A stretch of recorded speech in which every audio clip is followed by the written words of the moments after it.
All right, Eurocad. Let's see, kind of similar to Euro Aussie, but a little bit different. So you can see price came up right to this area, tested the very top of it, rejected, and then the next day, this is Friday, completely engulfed that candle, came out of this zone.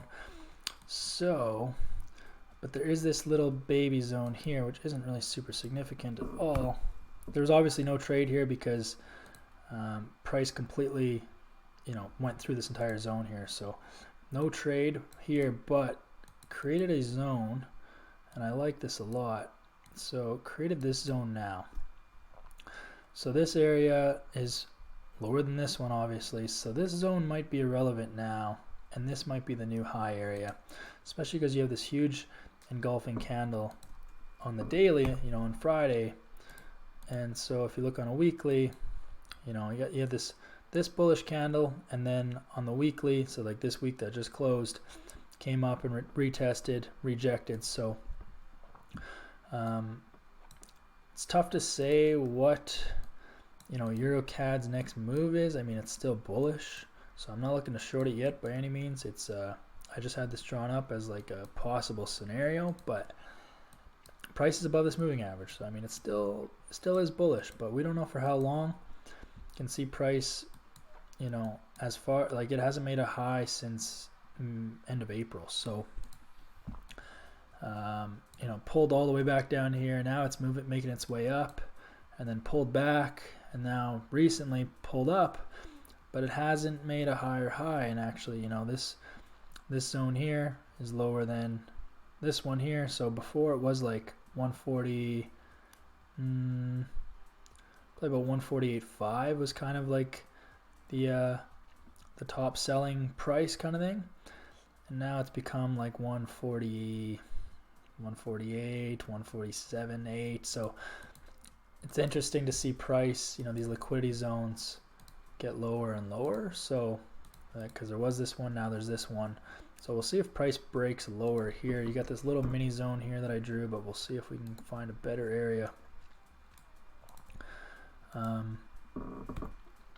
Price actually did close as soon as it came into this zone. It retested it twice here. You got both these swings here, and then broke right out of the zone, created a lower low relative to this area here. So I mean, you might get some bearish structure out of this now, something like this. Price is still above this 4-hour moving average, so definitely not interested in selling this until price is at least below this 4-hour moving average. And but I would be consider, you can see, I mean, if we move, I'll leave this zone here, but there's also like this little area here which once was support. You can see that right here price respected this area and then broke. So now this area might kind of hold this again. So you got two seller liquidity areas, this one and this one. Everything above about 47.5 kind of thing. I'm actually going to mark that out. We'll start it right here. 147.5. Just because it is significant. So, oops, 147.5.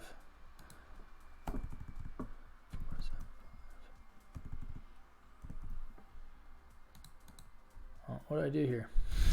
Hang on, guys. Having a dyslexic moment here. Oh, 147.5. My bad. I'll just set this up here because I think it's important. 147.5.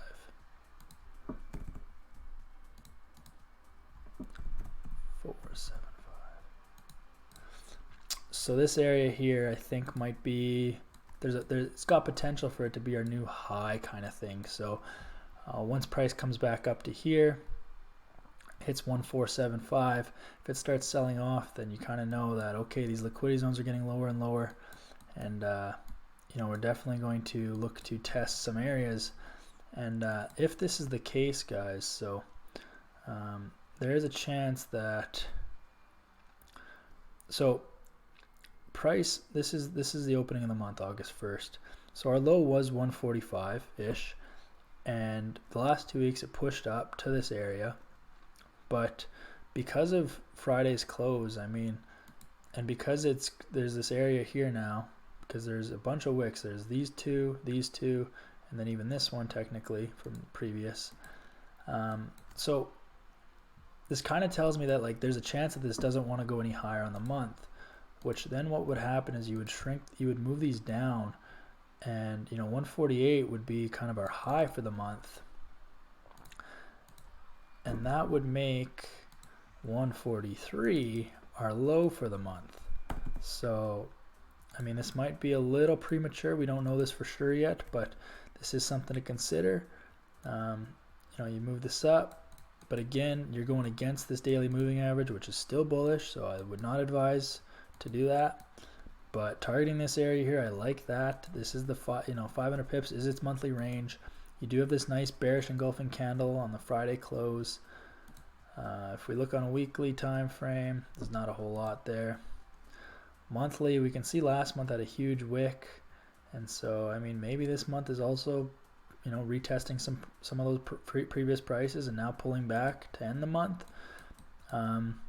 We don't know yet, but these are all things to consider. My biggest factor would be these moving averages and momentum itself. So again, price is above this 1 hour moving average, so it's still bullish in my mind. It's above the 4 hours, so until price starts crossing over those moving averages, I have no desire to short this. But once they do, then I'm going to consider it.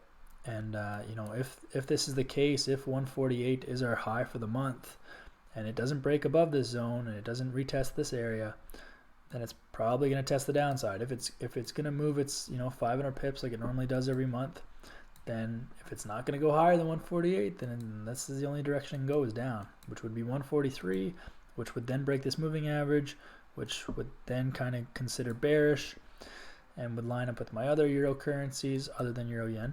But so that kind of all makes sense to me. As of right now, we don't know. We got to wait. I'm looking for an area that would be good for price to break, but doesn't mean a ton. So I mean, this area here, I would say has some significance. You can see tested, broke, held. So I mean, this is the first area for it to break, but not really significant. And I would most likely just wait for these moving averages to cross over. So this 4 hours specifically, and then the 1 hour, if those both cross over, then we're looking for some short positions, and we'll see where these liquidity areas are. So like I said, if this is the new liquidity area for the month at 148, the next one will be even lower than this, and so we'll just wait for that one to set up. Might take a couple weeks. We'll just see. We'll let everything cross over, everything cross over the moving averages, let the bear momentum and structure really set in so we can be confident in our trade positions. So that is Eurocad.